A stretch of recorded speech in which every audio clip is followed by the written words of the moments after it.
എന്റെ ആണത്വത്തെ നീ ചോദ്യം ചെയ്യണ്ട. അവനൊക്കെ ജന്മനാ ഗുണ്ടകളായവരാ.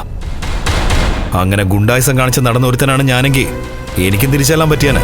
ഉണ്ണിയേട്ടന് ധൈര്യമില്ല. ആകെ കൂടി നിങ്ങളുടെ വീട്ടിൽ ധൈര്യം ഉണ്ടായിരുന്നത് ആ മേഘേട്ടന് മാത്രം. അങ്ങേരാണെങ്കി ഇപ്പൊ മുകളിലോട്ട് നോക്കി കിടക്കുക. മേഘേട്ടൻ വീണു പോയതാ ഇപ്പോഴുള്ള എല്ലാ പ്രശ്നത്തിനും കാരണം.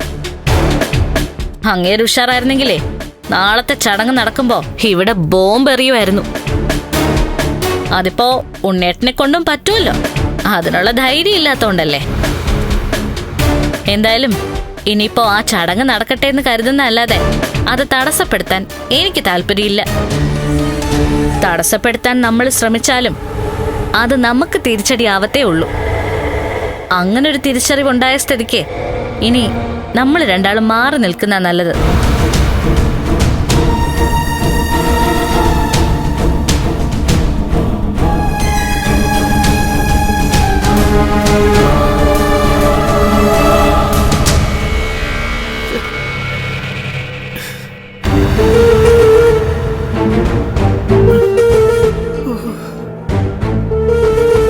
അല്ല, 7-ാം മാസത്തെ ചടങ്ങ് കഴിഞ്ഞ ശേഷം ശരിക്കും ലക്ഷ്മി മോളെ ഇവിടെ കൊണ്ട് നിർത്തേണ്ടതാ.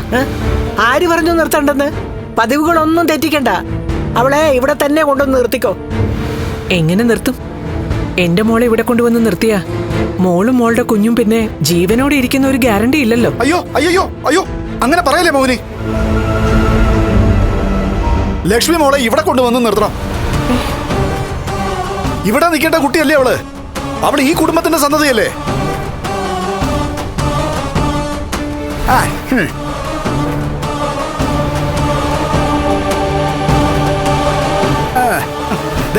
ഈ കിളവി അത് വേണ്ടതൊക്കെ പറയും. അത് നീ കേക്കട്ട. നമ്മുടെ മോള് ഇവിടെ വെച്ച് പ്രസവിച്ച അത്രയും സന്തോഷം. അല്ല, എന്താടി തലയ്ക്ക് നല്ല വെളിച്ചം വരുമ്പോ ഇങ്ങനെയൊക്കെ പറയൂ? ഇതുപോലൊക്കെ ചിന്തിക്കൂ? എനിക്കിപ്പോ ഒരു കുഴപ്പമില്ല. വിശ്വനാഥൻ എന്നെ കാണുമ്പോഴേക്കും അവൻ എന്നോട് പറയുന്നുണ്ട് നമ്മുടെ ലക്ഷ്മി മോളെ ഇനി ശല്യം ചെയ്യരുതെന്ന്. അവൻ പറഞ്ഞാ പിന്നെ എനിക്ക് കേൾക്കാതിരിക്കാൻ പറ്റുമോ? മിക്കവാറും ആ വാമനുണ്ടല്ലോ നിനക്ക് കൊട്ടേഷൻ തരും. അങ്ങനെ വേണം. അല്ല, അയാൾ എന്തിനാ പ്രതാപേട്ടന് കൊട്ടേഷൻ കൊടുക്കുന്നത്? അയ്യോ, അവൻ കൊട്ടേഷന്റെ ആളാ. കൊട്ട നിറയെ കൊട്ടേഷൻ കൊണ്ട് നടക്കുന്നവനാ. ശരിക്കും പറഞ്ഞ അവനല്ലേ എനിക്ക്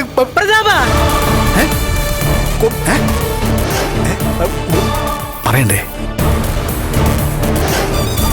അതെ മോഹിനി, ഞാൻ തോന്നിത്തൊക്കെ വിളിച്ച് പറയുന്നോടാ കാലമാണ്. അങ്ങോട്ട് നടക്കണ.